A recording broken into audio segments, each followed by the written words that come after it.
So good afternoon student. हम लोग आज न्यू चैप्टर स्टार्ट करने जा रहे हैं जिसका नाम है कैपेसिटेंस, है ना। और दूसरा हम लोग कैपेसिटर के भी नाम से इसको जानते हैं, ठीक है। तो हम लोग इसमें डिस्कस करेंगे कैपेसिटेंस क्या होता है ना।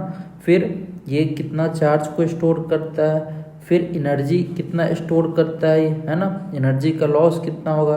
तो इससे रिलेटेड जितना भी ये चीज़ है ना, हम लोग सारा चीज़ देखेंगे। फिर देखिए, हम लोग सबसे पहले जानते हैं कि कैपेसिटेंस क्या होता है ना।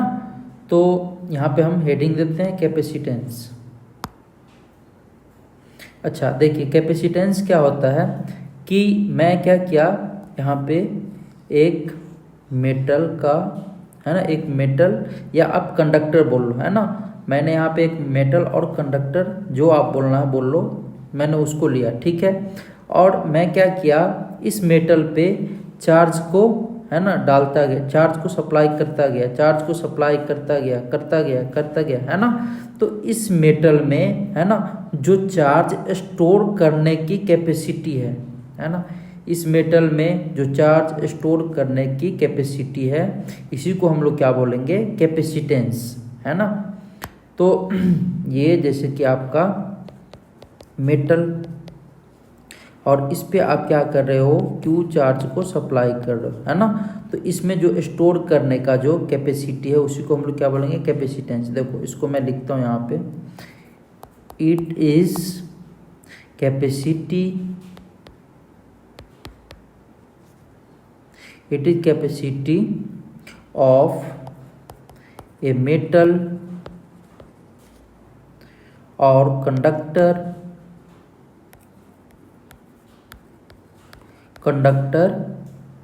टू स्टोर चार्ज, है ना। मेटल के पास जो कैपेसिटी होता है चार्ज को स्टोर करने का, उसी को हम लोग क्या बोलते हैं, कैपेसिटेंस, ठीक है। अब मैं अगर यहाँ पे बात करूँगा, अगर कोई भी मेटल, है ना, मोर चार्ज को स्टोर करता है, ठीक है। मान लो आप कोई भी मेटल मोर चार्ज को स्टोर करता है, तो मैं क्या बोलूँगा, उसको मोर कैपेसिटेंस है इसके पास, है ना। और अगर कोई भी मेटल, है ना, कोई भी मेटल लेस चार्ज को स्टोर करता है, तो उसको मैं क्या बोलूँगा, लेस कैपेसिटेंस, है ना, उसको क्या बोलूँगा, लेस कैपेसिटेंस। तो आप यहाँ पे चाहो तो ऐसे भी लिख सकते हो इसको, मेटल, है ना, metals which has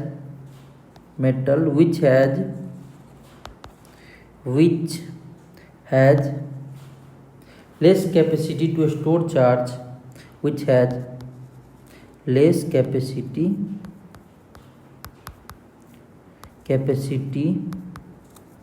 to store charge, इसको क्या मैं बोलूँगा, लेस कैपेसिटेंस, है ना। इसको क्या बोलूँगा, लेस कैपेसिटेंस, है ना। और जो कंडक्टर ज़्यादा, है ना, चार्ज को स्टोर करेगा, उसको मैं क्या बोलूँगा, मैक्सिमम कैपेसिटी, है ना, मोर कैपेसिटेंस आप बोल सकते हो। तो यहाँ पे दूसरा पॉइंट बना के हम लोग लिख सकते हैं क्या,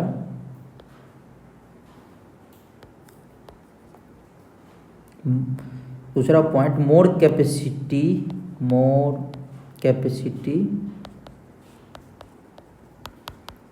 टू स्टोर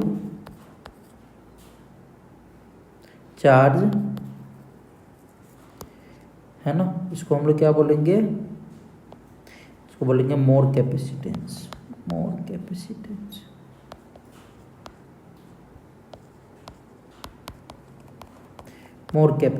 है ना,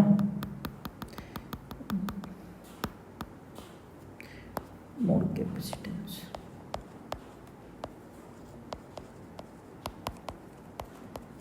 आई होप आपको ये समझ में आ गया होगा, है ना। तो ये बताओ मुझे, यहाँ पे अगर मैं आपसे पूछूं कि मान के चलो ये क्या है, एक कंडक्टर है ना, ये एक कंडक्टर है, और मैं यहाँ पे क्यू चार्ज को सप्लाई करता गया, तो क्या ये मेटल बॉडी है ना इन्फिनाइट नंबर ऑफ चार्ज को स्टोर कर पाएगा क्या? ये metal body infinite number of charge को स्टोर कर पाएगा क्या, है ना? तो आपका क्या जवाब होगा? नहीं सर, है ना? क्यों नहीं? क्योंकि इसके पास भी कोई क्या होगा, मैक्सिमम लिमिट होगा, है ना, जहाँ तक इस चार्ज को स्टोर कर सकता है ये, है ना। उसके बाद ये क्या करेगा, चार्ज को नहीं स्टोर कर पाएगा। तो कहाँ तक स्टोर कर सकता है वो हम लोग देखेंगे, है ना। तो यहाँ पे आप एक पॉइंट लिख लो चाहो तो, क्या लिखो कि मेटल या conductors can store up to a maximum level, है ना। लिख लो मेटल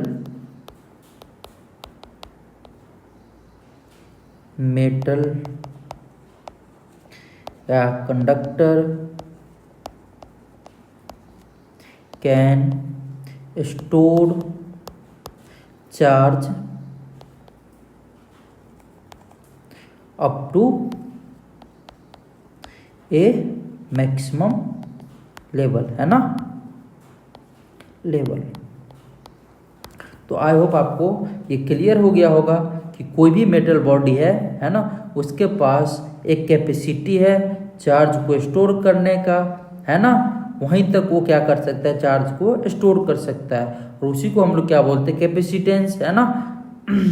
ठीक है, अब हम बात करेंगे आगे कि देखिए अगर मैं यहाँ पे बात किया हूँ कि मेटल बॉडी के पास एक मैक्सिमम लिमिट है स्टोर करने का, है ना। तो मैं क्या करता हूँ, एक कंडक्टर लेता हूँ और उसमें चार्ज सप्लाई करता हूँ और देखता हूँ क्या यहाँ पे क्या क्या सब उसके आसपास होता है ना। सारा चीज़ हम लोग एक बार एनालिसिस करते हैं। देखिए मैं एक यहाँ पे क्या करता हूँ, एक कंडक्टर को लेता हूँ, है ना, ठीक है ना। ये एक कंडक्टर है। अब ये एक कंडक्टर है, इस पे, है ना, इस पे, इसके सरफेस पे जितना भी चार्ज है वो क्या होगा, फैल जाएगा, है ना, स्प्रेड कर जाएगा। तो मान के चलो आप इस तरीके से इसके सरफेस पे चार्ज आ गया, ठीक है। अच्छा, जहाँ पे रेडियस ऑफ कर्वेचर, है ना, लेस होगा, वहाँ पे चार्ज क्या होगा, मैक्सिमम, क्योंकि आप ऑलरेडी ये चीज़ देख रहे हो, मतलब हम लोग पढ़ चुके हैं, है ना।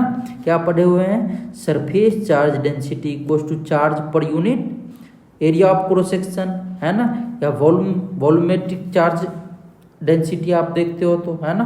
तो यहाँ से रिलेशन जो होता है 1 by क्या होता है, आर का, है ना। Surface charge density is equals to 1 by R. तो आर रेडियस अगर इंक्रीज करेगा तो सरफेस चार्ज डेंसिटी क्या होगा, डिक्रीज करेगा, है ना। तो वहाँ पे चार्ज भी क्या करेगा, डिक्रीज करेगा। अगर रेडियस कम होगा तो सरफेस चार्ज डेंसिटी क्या होगा, इंक्रीज होगा, तो चार्ज भी इंक्रीज होगा। तो अगर मैं यहाँ पे 2 पॉइंट लेता हूँ, दोनों का अलग अलग नाम देता हूँ, है ना। ये अपना ए पॉइंट हो गया और इधर कहीं पे मैं बी पॉइंट लेता हूँ, ठीक है। तो इन दोनों में बताओ आप रेडियस कहाँ पे ज़्यादा है, तो आप ऑब्वियस सी बात है कि रेडियस ऑफ कर्वेचर, है ना, रेडियस ऑफ कर्वेचर आप बोलोगे सर बी पे ज़्यादा है ना। तो इसका मतलब जो बी पे जो चार्ज होगा वो कम होगा, है ना, एज कम्पेयर टू ए के पास जो चार्ज होगा, है ना, क्योंकि ए पे रेडियस ऑफ कर्वेचर क्या है, लेस है ना। यहाँ पे मोर चार्ज होगा। तो मैं कुछ इस तरीके से यहाँ पे दिखाऊंगा, है ना, पास में चार्ज आ जाएगा इस तरीके से, है ना, इस तरीके से इसके पास में पॉजिटिव चार्ज आएगा, कोई दिक्कत नहीं ना, ठीक है। अब मैं आगे इससे बात करूँगा। तो देखो अगर हम लोग बात करते हैं इससे आगे, तो यहाँ पे होगा क्या, ये क्या है हमारा कंडक्टर, है ना, ये क्या है, मेटल कंडक्टर, ठीक है, मेटल कंडक्टर। और मैं क्या यहाँ पे ये जो मीडियम है ना, इस मीडियम का ये अपना मीडियम है इंसुलेटिंग मीडियम। इसी का नाम हम लोग क्या देते हैं, डाइलेक्ट्रिक, है ना।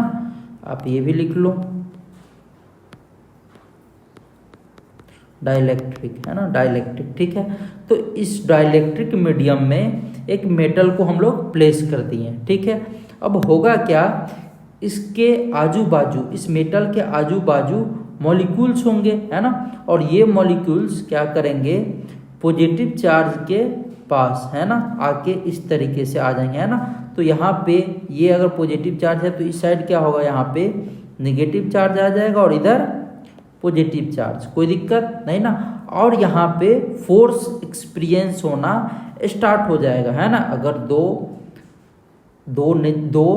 चार्ज है ना, एक दूसरे पे क्या करने लगा यहाँ पे, है ना, फोर्स अप्लाई करना स्टार्ट कर देगा, है ना। अब कैसा नेचर का होगा ये चार्ज कैसा है, कैसा नेचर का है, उस पर डिपेंड करेगा, है ना।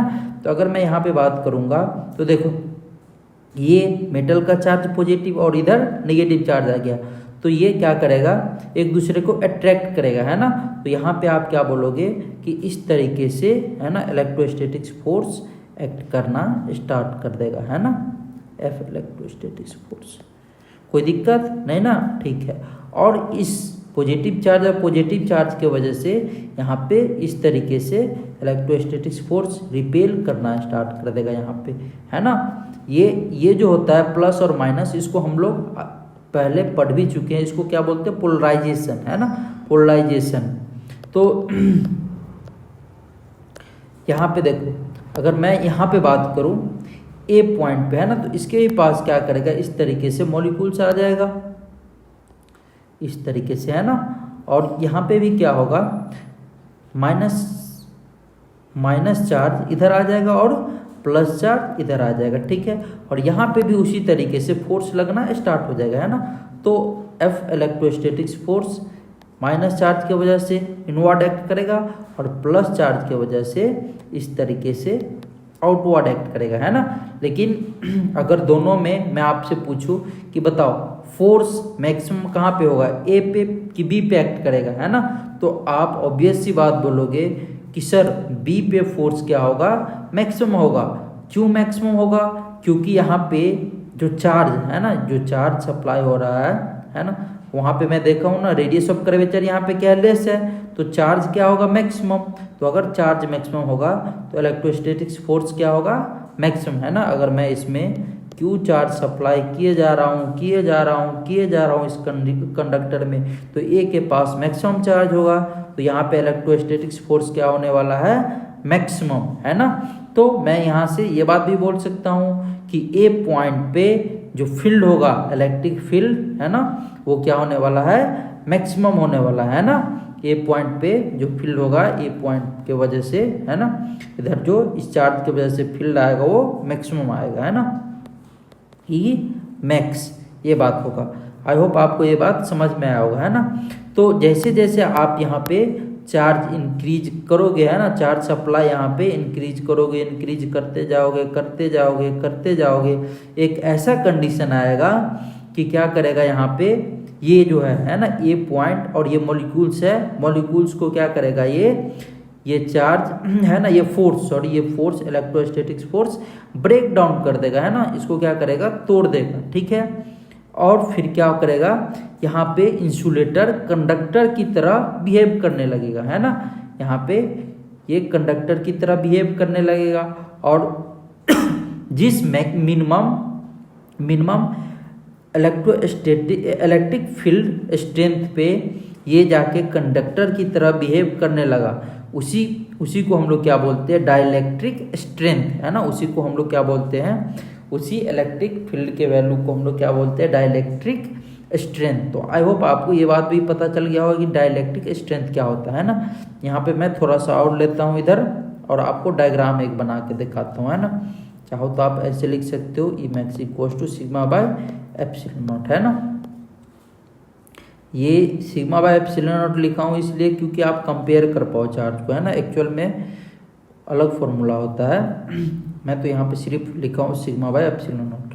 अब देखो अगर मैं यहाँ पे बात करूँगा, है ना, मैं क्या करता हूँ, ए पॉइंट को लेता हूँ यहाँ पे और आपको क्लियर दिखाता हूँ क्या होता है एक्चुअल में।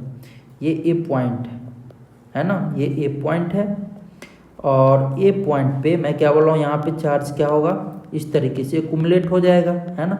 और ये मॉलिक्यूल्स था अपना, ठीक है, ये मॉलिक्यूल्स था। अब इधर क्या आ गया, नेगेटिव चार्ज और इधर पॉजिटिव चार्ज, है ना। दोनों क्या करेगा, फोर्स इलेक्ट्रोस्टैटिक्स फोर्स लगाना अप्लाई कर देगा। अब इलेक्ट्रोस्टैटिक्स फोर्स लगाना जब ये अप्लाई हो जाएगा, है ना, तो यहाँ पे सिग्मा है ना। अब ये जैसे जैसे सिग्मा इंक्रीज कर रहा है ना, इलेक्ट्रोस्टैटिक्स फोर्स क्या होगा, इंक्रीज होते जाएगा। एक ऐसा कंडीशन आएगा इस मॉलिक्यूल्स को क्या करेगा, ये ब्रेक कर देगा, है ना। और कुछ इस तरीके से बढ़ जाएगा। देखो इस तरीके से ये क्या होगा, बढ़ जाएगा, है ना। इस तरीके से ये बढ़ जाएगा, ठीक है। अब देखो ये जो बट गया ये, है ना, तो उसके बाद यहाँ पे क्या करता है ये कि कंडक्टर की तरह बिहेव करने लगता है ना। तो अगर आपको कोई पूछे कि बताओ करंट का डायरेक्शन क्या होगा, है ना, अगर ये कंडक्टर की तरह बिहेव करने लगा, करंट फ्लो होने लगा, तो आप क्या बोलोगे, इस तरीके से, है ना, पॉजिटिव डायरेक्शन में, है ना, मतलब मेटल से बाहर क्या करने लगेगा, इस तरीके से करंट फ्लो होने लगा, है ना, बाहर के डायरेक्शन में, मतलब लीकेज ऑफ करंट, है ना, कि ये क्या होगा, चार्ज, लीकेज ऑफ चार्ज, इस तरीके से लीकेज होने लगेगा, ठीक है। और यहाँ पे इस तरीके से फोर्स, इलेक्ट्रोस्टैटिक्स फोर्स एक्ट करने लगेगा, है ना। और वो कितना करेगा, तो आप यहाँ पे चाहो तो इस तरीके से दिखा भी सकते हो कि ये अगर पॉजिटिव चार्ज है ना, तो इस तरीके से जो फोर्स आएगा वो कितना, QE एक्ट करेगा इस पे, है ना। ये निगेटिव है तो इस तरीके से QE एक्ट करेगा, है ना। तो इलेक्ट्रिक फील्ड का जो डायरेक्शन होगा, करंट इलेक्ट्रिसिटी का, वो ऐसा कुछ डायरेक्शन हो जाएगा, है ना। तो आई होप आपको ये पूरा कंसेप्ट क्लियर हो गया होगा। अगर रेडियस ऑफ कर्वेचर जिसका लेस है ना, तो वहाँ पे क्या होगा, चार्ज मैक्सिमम होगा। तो अगर चार्ज वहाँ पे मैक्सिमम होगा, इलेक्ट्रोस्टैटिक्स फोर्स क्या होगा, वहाँ पे इंक्रीज करेगा, है ना। इंक्रीज करते करते करते करते एक ऐसा कंडीशन आएगा, क्या करेगा, मॉलिक्यूल्स को वो ब्रेक कर देगा, तोड़ देगा, है ना। और उसके बाद इंसुलेटिंग मीडियम कंडक्टर की तरह बिहेव करने लगेगा, है ना। उस इलेक्ट्रिक मिनिमम इलेक्ट्रिक फील्ड को हम लोग क्या बोलते हैं, डाइलेक्ट्रिक स्ट्रेंथ, है ना। और फिर इस तरीके से चार्जेस का लॉस होगा, है ना। तो आपको मैं जितना भी हिस्ट्री था पूरा बता दिया हूँ। आगे देखो, आगे मैं कुछ कुछ पॉइंट आपको लिखवा देता हूँ। सबसे पहले आप ये लिख लो कि minimum electric field, minimum electric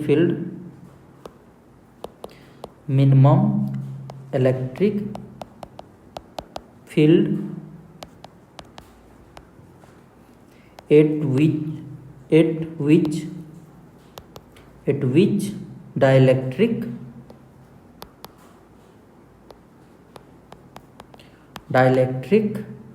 medium starts behaving like a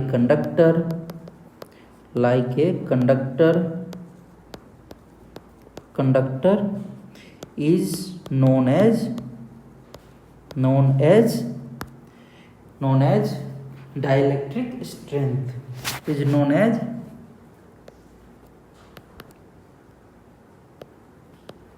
dielectric strength,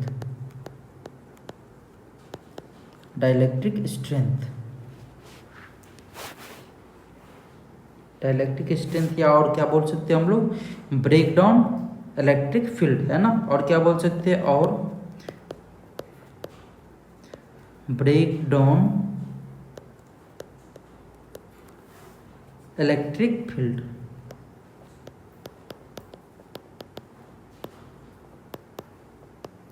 break down electric field. तो आपको ये बात समझ में आ गया होगा अब, है ना। अब देखो आगे मैं बात करता हूँ यहाँ पे कुछ, देखो एक पॉइंट और है। पॉइंट क्या है कि व्हेन इलेक्ट्रिक फील्ड, है ना, reaches at a value of dielectric strength, ये दूसरा पॉइंट लिख लो आप, when electric field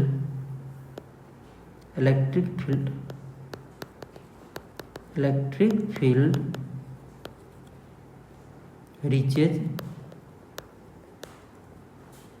at the at the value of dielectric strength, at the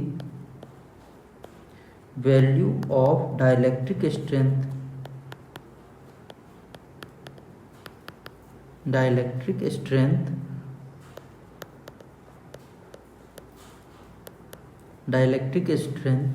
then molecules of dielectric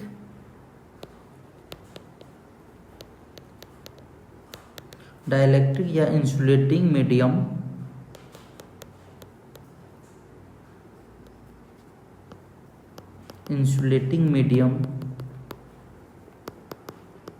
medium start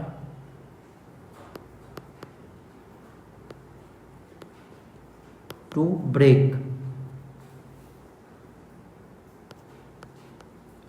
है ना। तो आपको जितना भी मैं बात बताया हूँ वही सब मैं लिखा हूँ यहाँ पे क्या, मिनिमम इलेक्ट्रिक फील्ड है ना, जिसपे क्या करने लगे, कंडक्टर की तरह बिहेव करने लगे, कौन, इंसुलेटिंग मीडियम, है ना, या डाइलेक्ट्रिक मीडियम। उसी मिनिमम इलेक्ट्रिक फील्ड को हम लोग क्या बोलते हैं, डाइलेक्ट्रिक स्ट्रेंथ, है ना, क्या बोलते हैं, डाइलेक्ट्रिक स्ट्रेंथ। ठीक है ना, डाइलेक्ट्रिक स्ट्रेंथ। दूसरा क्या लिखा हुआ point, when electric field reaches at the value of dielectric strength, जब इलेक्ट्रिक फील्ड का वैल्यू डाइलेक्ट्रिक स्ट्रेंथ के पास पहुंच जाता है ना, देन मॉलिक्यूल्स ऑफ डाइलेक्ट्रिक या इंसुलेटिंग मीडियम स्टार्ट ब्रेक, है ना। उसके बाद क्या करने लगता है, ये जो डाइलेक्ट मॉलिक्यूल्स जो होता है वो क्या करने लगता है, टूटना स्टार्ट कर देता है ना। ठीक है, अब हम लोग बात करेंगे, है ना, यहाँ पे हम लोग क्या लिए हुए थे, पॉजिटिव, है ना, मेटल्स के पास चार्ज जो सप्लाई कर रहे थे पॉजिटिव, अब निगेटिव चार्ज को हम लोग सप्लाई करेंगे, है ना।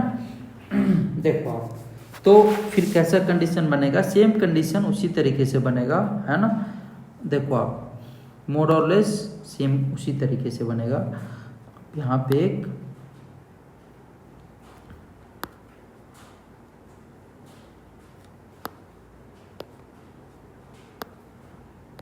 ये देखो, इस तरीके से आप एक ले लो, है ना, और ये अपना कंडक्टर,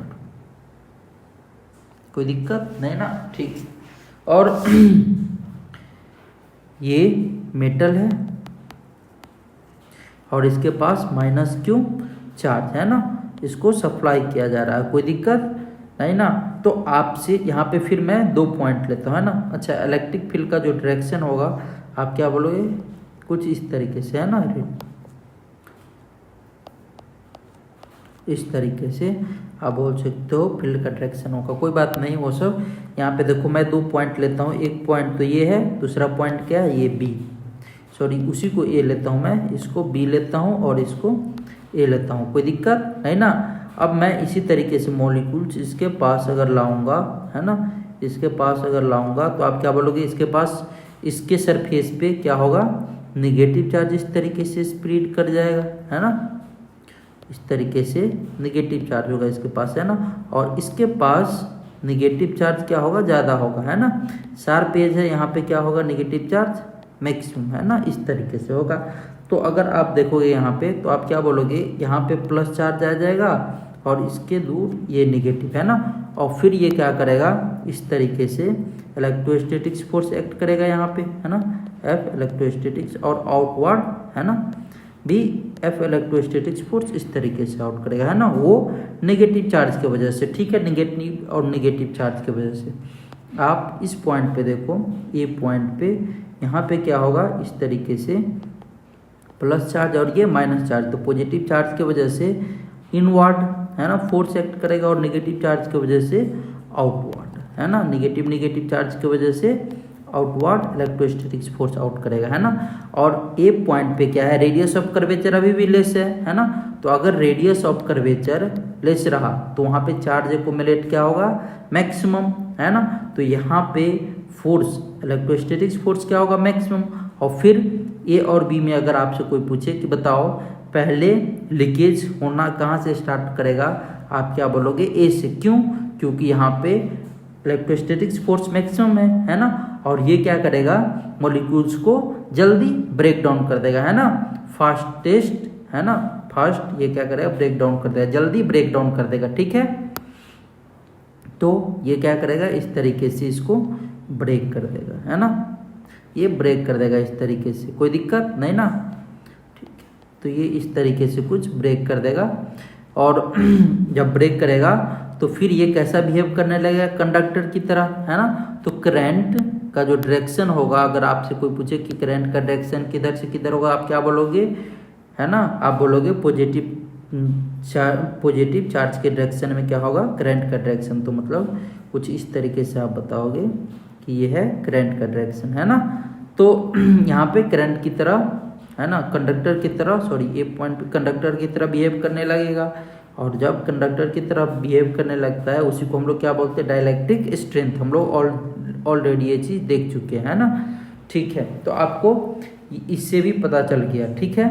अब देखो मैं बात करता हूँ यहाँ पे एक ब्रेकडाउन वोल्टेज का, है ना, आप हेडिंग दो, इतना बात आपको समझ में आ गया ना, इसमें कोई डाउट नहीं ना, ठीक है। तो अब मैं बात करता हूँ क्या, यहाँ पे एक पॉइंट आप लिख लो इसके नीचे, क्या कि रेडियस ऑफ कर्वेचर डिक्रीज होगा, है ना। तो क्या होगा, सरफेस चार्ज डेंसिटी इंक्रीज होगा, है ना। तो सरफेस चार्ज डेंसिटी अगर इंक्रीज होता है तो आप क्या बोलोगे, इलेक्ट्रिक फील्ड भी इंक्रीज करेगा, है ना, और फोर्स भी, इलेक्ट्रिक फोर्स भी क्या करेगा, इंक्रीज करेगा, है ना। तो आप ये पॉइंट बना के आप इस बात को लिख लो, है ना। तो इस कंडीशन में क्या होगा कि ये जल्दी क्या करेगा, इसको मॉलिक्यूल्स को ब्रेक डाउन कर देगा, है ना, ठीक है। इतना बात आपको पता चल गया। अब आप यहाँ पे हेडिंग दो ब्रेक डाउन वोल्टेज, है ना, break down voltage, break down voltage, है ना, ठीक है। ये आपको सेमीकंडक्टर में ही पढ़ना है ना। तो दोनों क्या होता है, सेम ही होता है। यहाँ पे आप समझो ब्रेक डाउन वोल्टेज क्या होता है ना, आपको समझ में आ जाएगा। ब्रेक डाउन वोल्टेज कुछ इस तरीके से कंडक्टर है ना, कुछ इस तरीके से कंडक्टर है, ठीक है। एक मिनट, सॉरी,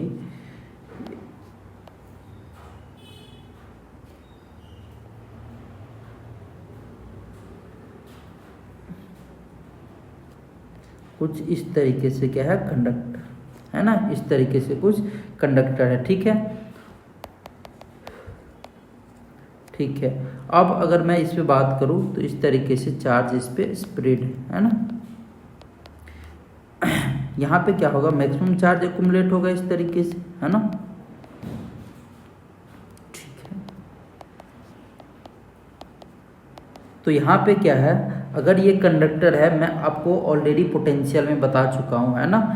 अगर कोई भी कंडक्टर है उस पर चार्ज को बढ़ाओगे तो पोटेंशियल क्या होगा। देखो यहाँ पे मुझे ये शेप नहीं पता है, लेकिन फिर भी मैं इसके लिए पोटेंशियल का तो बात कर ही सकता हूँ, क्योंकि आपको कई शेप, है ना, कई प्लेट के लिए आपको पोटेंशियल ऑलरेडी कैलकुलेट करके दिखाया हूँ। तो वहाँ पे चार्ज अगर बढ़ता था तो पोटेंशियल क्या हो रहा था, इंक्रीज हो रहा था, है ना। तो अगर ये कोई भी मान के चलो, कोई भी शेप का एक कंडक्टर है, मेटल बॉडी है ना, तो अगर मैं इसका चार्ज इंक्रीज करूं, है ना, अगर मैं चार्ज इंक्रीज करूं तो पोटेंशियल क्या होगा, पोटेंशियल भी क्या करेगा, इंक्रीज करेगा, है ना, पोटेंशियल भी क्या करेगा, इंक्रीज करेगा, है ना। तो यहाँ पे सेम इसी तरीके से ये मॉलिक्यूल्स आएगा, है ना, मॉलिक्यूल्स इस तरीके से रहेगा, ठीक है। और एक साइड ये क्या होगा, इस तरीके से नेगेटिव आ जाएगा चार्ज और इधर पॉजिटिव, है ना। इसी तरीके से यहाँ पे क्या होगा, फिर से फोर्स लगना स्टार्ट होगा, है ना। इलेक्ट्रोस्टैटिक्स फोर्स नेगेटिव चार्ज की वजह से इनवर्ड और पॉजिटिव चार्ज की वजह से आउटवर्ड, है ना। और क्योंकि यहाँ पे मैक्सिमम चार्ज एक्युमुलेट हो रहा, तो यहाँ पे इलेक्ट्रोस्टैटिक्स फोर्स क्या होगा, मैक्सिमम, है ना। तो मैं इस पॉइंट का ए नाम देता हूँ, है ना, ए पॉइंट पे। तो यहाँ पे क्या होगा, एक ऐसा समय आएगा इस मॉलिक्यूल्स को ये क्या करेगा, ब्रेक कर देगा, है ना, ये इस मॉलिक्यूल्स को क्या करेगा, ब्रेक कर देगा, ठीक है। तो ब्रेक करके कुछ इस तरीके से ये डिवाइड कर देगा, है ना, डिवाइड कर देगा। तो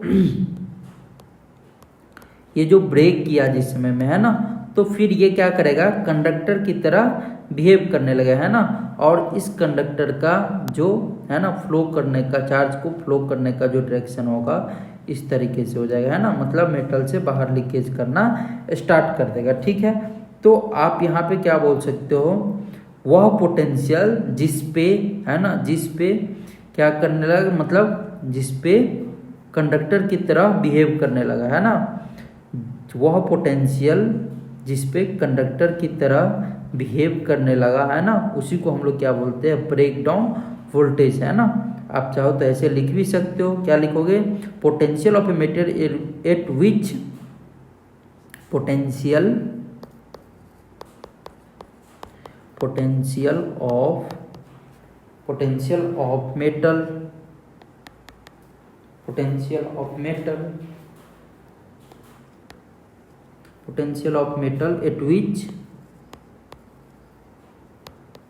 at which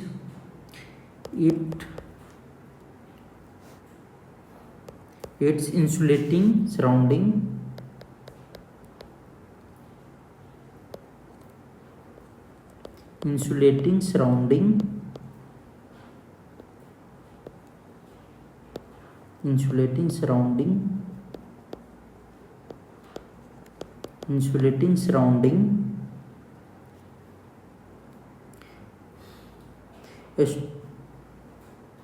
starts to behave like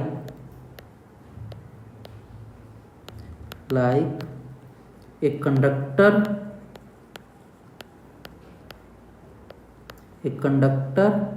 is known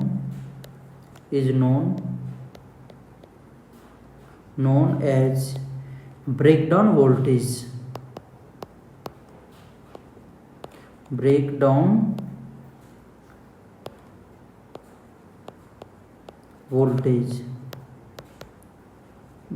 voltage है ना।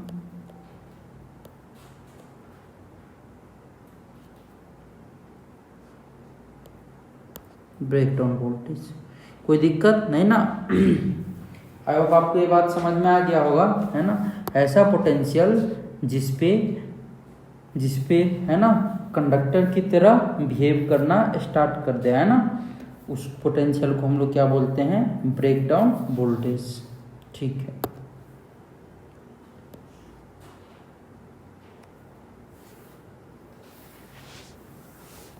है ना। अब देखो मैं बात करता हूँ इससे आगे थोड़ा सा, यहाँ पे एक क्वेश्चन आपसे पूछता हूँ, है ना। देखो आप मुझे क्वेश्चन का जवाब देना। देखो क्वेश्चन क्या है, क्वेश्चन है यहाँ पे मैं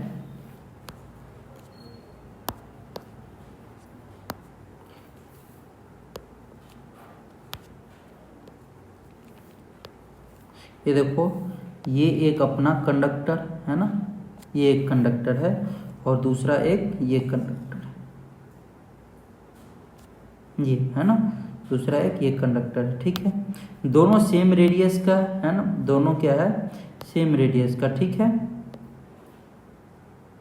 ठीक है ना। और दोनों को स्टोर करने का भी कैपेसिटी क्या है, अच्छा नहीं सॉरी, यहाँ पे आपको मैं क्वेश्चन लिखता हूँ पहले, उसके बाद आप बताना। दोनों सेम रेडियस का है, ठीक है, इतना तो तय है। अब यहाँ पे मैं क्या करता हूँ, इस तरीके से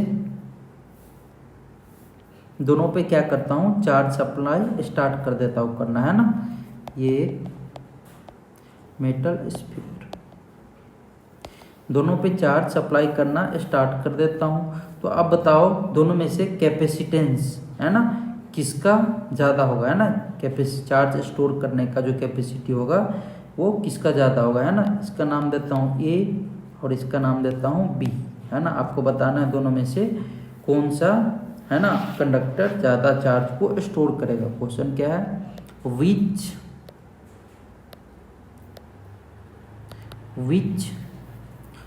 which one has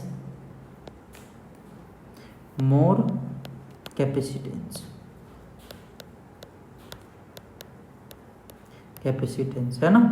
तो देखो आप इसको कैसे बताओगे, आप ऑलरेडी आप इतना तो जानते हो कि जहाँ पे भी रेडियस ऑफ कर्वेचर लेस रहेगा वहाँ पे चार्ज क्या होने वाला है, मैक्सिमम होने वाला है ना। तो चार्ज एक्युमुलेट वहाँ पे मैक्सिमम होने वाला है। तो अगर मैं इस पे कहीं पे भी आप एक इस तरीके से पॉइंट ले लो, है ना, तो इस पे तो कुछ इस तरीके से पॉजिटिव चार्ज स्प्रेड होगा, है ना, फैला हुआ होगा, ठीक है। अब ये इंसुलेटिंग मीडियम के पास, है ना, इस तरीके से एक मॉलिक्यूल्स आ जाएगा, है ना, मॉलिक्यूल्स, और ये मॉलिक्यूल्स ये क्या होगा, नेगेटिव ये पॉजिटिव, है ना, फोर्स अप्लाई करना स्टार्ट कर देगा। कैसा नेचर का फोर्स, इलेक्ट्रोस्टैटिक्स नेचर का, है ना, नेगेटिव चार्ज की वजह से इनवर्ड और पॉजिटिव चार्ज की वजह से आउटवर्ड, ठीक है। अब यहाँ पे भी बी पॉइंट पे भी क्या होगा, इस तरीके से देखो आप पॉजिटिव चार्ज स्प्रेड हो जाएगा, है ना, लेकिन मैक्सिमम पॉजिटिव चार्ज कहाँ पे रहेगा, मैक्सिमम पॉजिटिव चार्ज आपको ये, है ना, इसके पास रहेगा, ठीक है। यहाँ पे रहेगा क्या, मैक्सिमम पॉजिटिव चार्ज। अगर मैं यहाँ पे बात करूँगा, है ना, तो देखो यहाँ पे जो इसका पॉइंट का नाम देता हूँ मैं सी, है ना, सी पॉइंट पे रेडियस ऑफ कर्वेचर क्या है, लेस है ना। तो सी पॉइंट पे क्या होगा, मैक्सिमम चार्ज एक्युमुलेट हो जाएगा।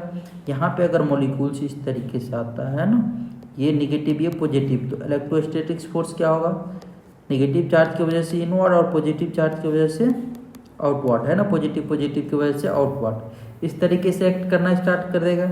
और आप क्या बोलोगे कि सर यहाँ पे चार्ज मैक्सिमम है तो यहाँ पे इलेक्ट्रोस्टैटिक्स फोर्स भी क्या होगा, मैक्सिमम, है ना। अगर ए से कंपेयर किया जाए तो बी, ये सी के पास जो है ना फोर्स होगा इलेक्ट्रोस्टैटिक फोर्स, वो ए के कंपेयर में क्या होगा, ज़्यादा होगा, यहाँ पे क्या होगा, मैक्सिमम होगा, ठीक है।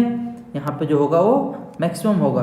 तो यहाँ पे क्या करेगा, सी पे लीकेज होना, ये क्या करेगा, मॉलिक्यूल्स को ब्रेक डाउन पहले कर देगा, है ना, मॉलिक्यूल्स को ये क्या करेगा, ब्रेक डाउन पहले कर देगा, कौन, बी वाले कंडक्टर, है ना, बी वाला कंडक्टर क्या करेगा, मॉलिक्यूल्स को ब्रेक डाउन पहले कर देगा, और ये कंडक्टर की तरह क्या करेगा, बिहेव करना स्टार्ट कर देगा। जितना भी निगेटिव चार्ज होगा वो बी पे जाना स्टार्ट कर देगा, है ना। तो ए के पास क्या है, ए के पास उसके बावजूद भी मतलब ए क्या करेगा, स्टोर करता रहेगा चार्ज, है ना। तो स्टोर करने का कैपेसिटी किसका ज़्यादा हुआ, ए का, है ना, क्योंकि बी वाला क्या करेगा, पहले ही, है ना, ब्रेक डाउन करके और लीकेज करना स्टार्ट कर देगा, है ना। तो उसके बाद उसके पास कम कैपेसिटी होगा, है ना, कंपेयर टू ए के, है ना। तो यहाँ पे आप बोल सकते हो ऐसे, देखो यहाँ पे आप ऐसे बोल सकते हो, यहाँ पे मैं एक पॉइंट लिया हूँ, है ना, और इलेक्ट्रिक फील्ड कुछ इस तरीके से, है ना, इलेक्ट्रिक फील्ड यहाँ पे इस तरीके से एक्ट करेगा, है ना, ठीक है। और आप क्या बोलोगे, यहाँ पे भी अगर मैं एक पॉइंट लेता हूँ तो देखो ई डैश इलेक्ट्रिक फील्ड, है ना, ई डैश का वैल्यू जो होगा ग्रेटर देन ई होगा, है ना। तो यहाँ पे लीकेज पहले स्टार्ट हो जाएगा, है ना। तो अगर बी पे लीकेज पहले स्टार्ट हो जाता है, इसका मतलब है कि ये लेस कैपेसिटी वाला कैपेसिटर है ना। तो आप यहाँ पे इसको लिख सकते हो, इसको क्या लिख सकते हो, A has more capacity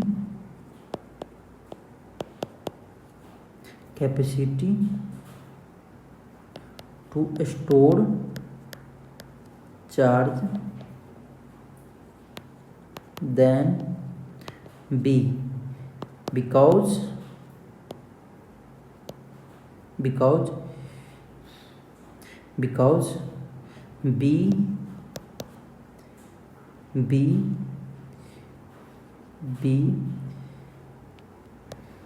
because conductor B start leakage first, है ना, ठीक है। आप ऐसे बोल सकते हो। तो इसका मतलब क्या हुआ, इसका अगर मैं यहाँ पे मतलब देखना चाहूँ तो इसमें कंडक्टर में क्या हो रहा है यहाँ पे, है ना, शेप, साइज और ज्योमेट्री पे डिपेंड कर रहा है ना, कौन सा ज़्यादा, किसके पास ज़्यादा कैपेसिटी होगा चार्ज को स्टोर करने के लिए, है ना। तो ये किस किस बातों पे डिपेंड करने लगा, अब डिपेंड करने लगा शेप, साइज और ज्योमेट्री पे, है ना। और अगर मैं बात करूँ तो क्या इंसुलेटिंग मीडियम, देखो अगर मीडियम, यहाँ तो एयर में हम लोग बात किए हैं, अगर मीडियम यहाँ पे बदल जाए, है ना, तो यहाँ पे क्या हो सकता है, बॉन्डिंग, है ना, मॉलिक्यूल्स का स्ट्रॉन्ग हो जाए, है ना, तो जल्दी वो टूट नहीं पाए, तो उस कंडीशन में मैं क्या बोलूँगा कि ये मीडियम पे भी डिपेंड करने लगेगा, है ना। और फिर और आगे हम लोग देखेंगे यहाँ पे। अच्छा, मेटल सरफेस का अगर मैं बात करूँ तो फ्लैट सरफेस होगा, है ना, तो रेडियस क्या होगा, रेडियस हो जाएगा उसका, फ्लैट सरफेस का रेडियस क्या होगा, इन्फानाइट, है ना। तो अगर रेडियस इन्फानाइट हो जाएगा तो चार्ज वहाँ पे क्या होगा, लेस हो जाएगा। तो अगर चार्ज वहाँ पे लेस होगा तो फोर्स क्या होगा, फोर्स का भी वैल्यू डिक्रीज करेगा, तो जल्दी क्या करेगा, उसको ब्रेक डाउन नहीं कर पाएगा, है ना। तो उस कंडीशन में भी कैपेसिटेंस क्या करेगा, इंक्रीज कर जाएगा। लेकिन अगर शार्प मेटल सरफेस हुआ तो उसका रेडियस ऑफ कर्वेचर लेस होगा, फिर वो क्या करेगा, सिग्मा, है ना, charge surface charge density increase करेगा, और फिर फोर्स भी वहाँ पे इंक्रीज करेगा, और वो लीकेज करना स्टार्ट कर देगा, है ना, मतलब मॉलिक्यूल्स को फास्टली ब्रेक डाउन कर देगा, ठीक है। तो आप चाहो तो यहाँ पे ये बात लिख सकते हो, देखो ऐसे लिख लो, capacitance of a metal depend on, capacitance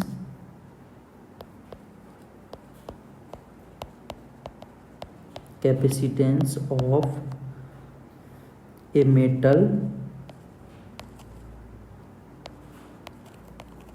metal depends on, capacitance of a metal depend on, देखो सबसे पहला जो होगा वो क्या होगा, shape, size, geometry of metal, shape, दूसरा size, geometry of metal,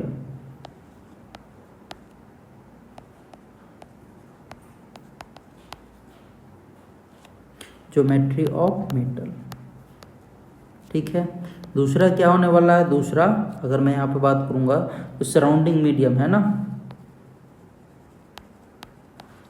surrounding medium.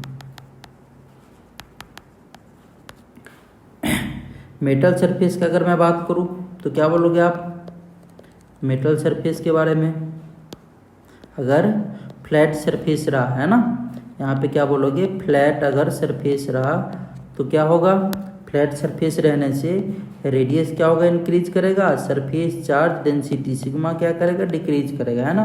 तो यहाँ पे इलेक्ट्रोस्टैटिक्स फोर्स क्या करेगा, डिक्रीज करेगा। तो इलेक्ट्रोस्टैटिक्स फोर्स अगर डिक्रीज करेगा तो लीकेज, है ना, मतलब मॉलिक्यूल्स को जल्दी ब्रेक डाउन नहीं कर पाएगा, है ना, स्लो ब्रेक डाउन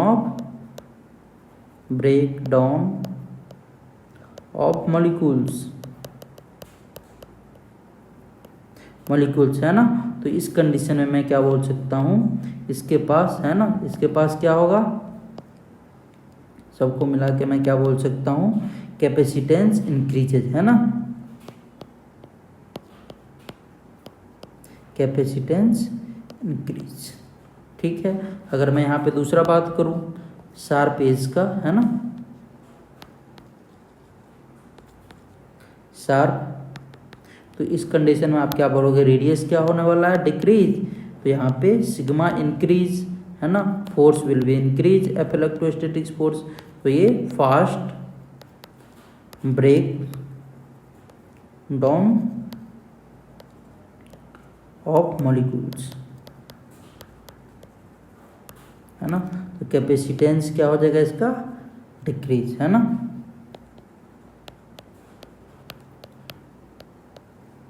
डिक्रीज, कोई दिक्कत नहीं ना, ठीक है। अब सराउंडिंग मीडियम का यहाँ पे बात कर लिया जाए, देखो आप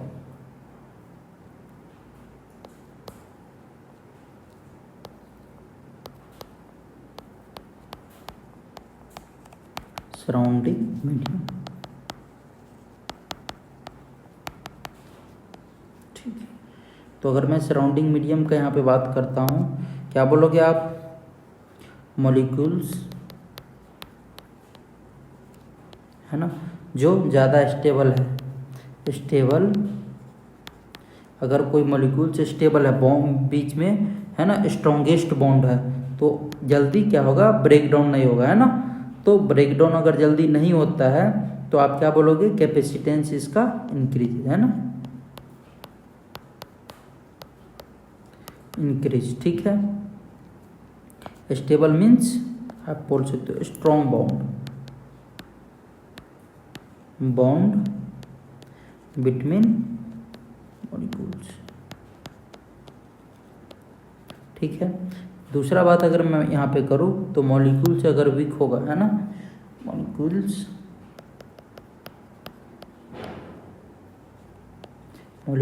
वीक, ठीक है, तो क्या बोलोगे आप, कैपेसिटेंस डिक्रीज करेगा ये, है ना, कैपेसिटेंस डिक्रीजेज, है ना, क्योंकि यहाँ पे वीक, है ना, वीक बॉन्ड रहेगा मॉलिक्यूल्स के बीच में, तो इसको इजीली ब्रेक डाउन कर देगा, तो कैपेसिटेंस क्या होगा, डिक्रीज कर जाएगा। ठीक है, अब मैं आपको कैपेसिटेंस ऑफ ए कंडक्टर बताता हूँ, है ना। ठीक है, देखो आप, कैपेसिटेंस ऑफ ए कंडक्टर,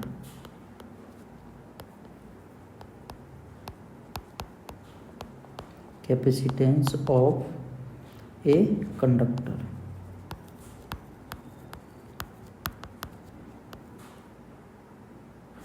ठीक है, ये कंडक्टर है ना, और इसके पास चार्ज कितना है, क्यू, है ना, क्यू चार्ज है और वी पोटेंशियल है। ठीक है, तो अगर आप मैथमेटिकली बोलोगे तो क्या बोलोगे, क्यू, है ना, charge is directly proportional to potential, है ना। ठीक है, तो ऐसे भी आप बोल सकते हो potential directly proportional to charge.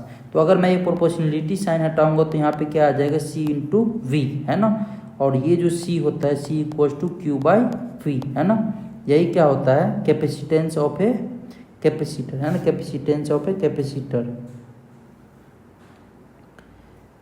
Capacitance of a conductor, इसको क्या बोलोगे आप, कैपेसिटेंस ऑफ ए कंडक्टर, या आपको ऐसे भी इसको बोल सकते हो capacitance of a medium, capacitance of medium.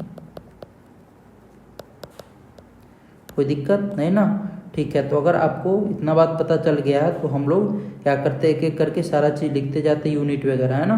तो C इक्वल्स टू कितना आ गया, Q बाई वी, है ना। अब आप यहाँ पे यूनिट लिखो, सबसे पहले यूनिट क्या हो जाएगा, तो यूनिट का अगर हम लोग बात करेंगे तो क्या बोलेंगे, कूलम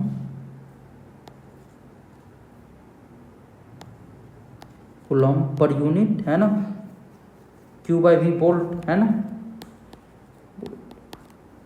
तो कूलम पर वोल्ट, इसको क्या बोलते हैं हम लोग, फैरड, क्या बोलते हैं, फैरड, इसको डिनोट करते हैं एफ से। ठीक है, यूनिट हो गया। दूसरा क्या है, अगर आपको ऐसा लिखा मिले 1 माइक्रो फैरड, है ना, तो क्या बोलोगे आप, 10⁻⁻⁶ फैरड, है ना, फैरड, और 1 नैनो फैरड, तो इसको आप क्या बोलोगे, 10⁻⁹ फैरड। ठीक है, और इसका अगर आप डायमेंशनल फॉर्मूला लिखना चाहो तो क्या बोलोगे, डायमेंशनल फॉर्मूला, देखो डायमेंशनल फॉर्मूला का अगर मैं बात करूँगा तो charge I into T upon, है ना, चार्ज को क्या बोलते हैं हम लोग, I इंटू टी, और पोटेंशियल, है ना, पोटेंशियल क्या हम लोग लिखते हैं, potential work done per unit charge, work done के लिए mL² T⁻², है ना, अपॉन चार्ज, तो फिर क्या लिखेंगे हम लोग, I इंटू टी। तो जब आप इसका डायमेंशनल फॉर्मूला लिखने जाओ तो क्या लिखोगे, I² T², है ना, mL² T², है ना, तो आप इसको ऐसे भी लिख सकते हो, कैसे, I² T² mL², है ना, I² T⁴, ठीक है ना, सॉरी ये गलत हो गया, ऊपर जब जाएगा तो ये L का पावर कितना हो जाएगा, -2, है ना। ठीक है, तो क्या लिखेंगे हम लोग, m का पावर -1, ये -1 हो जाएगा, ठीक है। L का पावर -2, T का पावर 4 और ये I²। अब ठीक है, तो ये आ जाएगा अपना डायमेंशनल फॉर्मूला, ठीक है। और ये कैसा क्वांटिटी होता है, क्या बोलोगे आप, स्केलर, है ना। ये कैसा क्वांटिटी होता है, स्केलर। देखो अगर मैं यहाँ पे बात करूँगा इसको, स्केलर क्वांटिटी होता है ना। और ये कैसा, नॉन नेगेटिव, ये नेगेटिव नहीं होता है, नॉन नेगेटिव, ठीक है। तो आपसे अगर कोई ऐसे पूछ दे, दो कंडक्टर दे दे, है ना, यहाँ पे दो कंडक्टर दे दे, एक कंडक्टर ये है और दूसरा कंडक्टर ये है ना। और एक पे चार्ज है 6 मिली कूलम और दूसरे पे चार्ज कितना है, 5 मिली कूलम। और यहाँ पे 10 वोल्ट और यहाँ पे भी कितना, 10 वोल्ट पोटेंशियल, ठीक है। तो बताओ आप इनमें से कौन, किसके पास कैपेसिटी ज़्यादा है ना।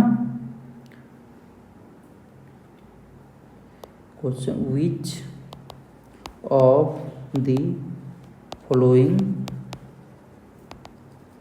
हैव मोर कैपेसिटी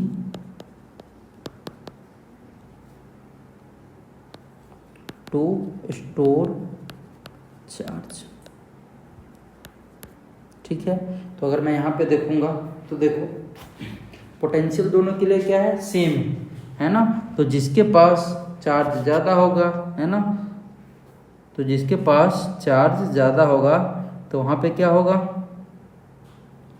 देखो अगर आप यहाँ पे बात करते हो Q इक्वल्स टू क्या बोलोगे, C1, है ना। यहाँ पे हम लोग अगर बात करेंगे एक तो 1 के लिए तो C1, है ना। तो क्या बोलोगे आप, Q equals to C into V, है ना। तो C इक्वल्स टू Q/V, है ना। तो C1 इक्वल्स टू Q1/V1 और C2 इक्वल्स टू Q2/V2, है ना।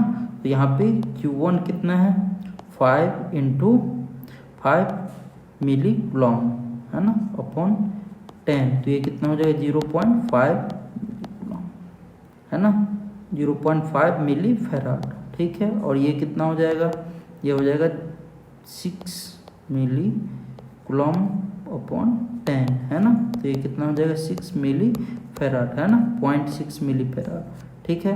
तो क्या होगा, यहाँ पे 2 का जो कैपेसिटी होगा वो क्या होगा, 1 से ग्रेटर होगा, है ना। आई होप आपको ये समझ में आया होगा, है ना, ठीक है। तो यहाँ पे देखो जिसके पास ज़्यादा चार्ज होगा, है ना, तो उसका, है ना, उसके पास कैपेसिटी क्या होने वाला है, लेस होने वाला है। तो देखो चार्ज ज़्यादा किसके पास है, चार्ज ज़्यादा है 1 वाले के पास, है ना। मिली है लिखा हुआ, 10 टू द पावर माइनस में जाएगा, ये चार्ज ज़्यादा होगा 2 से, है ना। तो कैपेसिटेंस किसका ज़्यादा, 2 का। आप ऐसे भी यहाँ पे बोल सकते हो, ठीक है। अगर मैं यहाँ पे बात करूँगा, देखो यहाँ पे, तो यहाँ पे एक दूसरा क्वेश्चन है, इसको भी चाहो तो आप इस तरीके से सॉल्व कर सकते हो, है ना। क्वेश्चन क्या है यहाँ पे देख लो, क्वेश्चन ये भी क्वेश्चन इस तरीके से, एक कंडक्टर, ये दूसरा एक कंडक्टर, है ना। और यहाँ पे कितना है, ये 5 मिली कूलम, दूसरा कितना है 2 मिली कूलम। इसके पास 0.1 वोल्ट पोटेंशियल और इसके पास 20 वोल्ट, है ना। अब पूछेगा विच of the flowing conductor have more capacitance, है ना। कैसे सोल्व करोगे आप, तो क्या बोलोगे, C1, है ना, Q1/V1, Q1 कितना है 2 मिली पर कूलम अपॉन 0.1 वोल्ट। तो यहाँ पे अगर हम लोग बात करेंगे तो ये कितना हो जाएगा, 20 मिली फैराड, ठीक है। और अगर आप C2 का बात करोगे, ये कितना हो जाएगा, Q2/P2, ये Q2 5 मिली कूलम अपॉन 20, ये कितना हो गया 1/4 मिली फैराड, है ना, 1/4 मिली फैराड। तो यहाँ पे आप क्या बोलोगे, C1 is greater than C2, है ना। 1 के पास कैपेसिटी, है ना, ज़्यादा है 2 के कंपेयर में, है ना। 2 से 1 के पास कैपेसिटी ज़्यादा है। तो आई होप आपको ये पूरा समझ में आया होगा। फिर भी अगर कोई भी डाउट होगा इसमें, आप मैसेज कर सकते हो, है ना। अगर कोई भी डाउट होगा तो आप मैसेज करो, मैं आपको रिप्लाई करूँगा, है ना। हम लोग आराम से इस तरीके से करते जाएंगे, आपको कहीं पे भी कोई प्रॉब्लम नहीं होगा, सारा बताऊंगा। और ये मोस्ट इम्पोर्टेंट चैप्टर है ना। ये जेईई मेंस में भी अच्छे खासे वेटेज रखते हैं और एडवांस में भी इससे क्वेश्चन आने के प्रोबेबिलिटी मैक्सिमम होते हैं। तो आपको बने रहना है और आप पढ़ते जाओ। Thank you.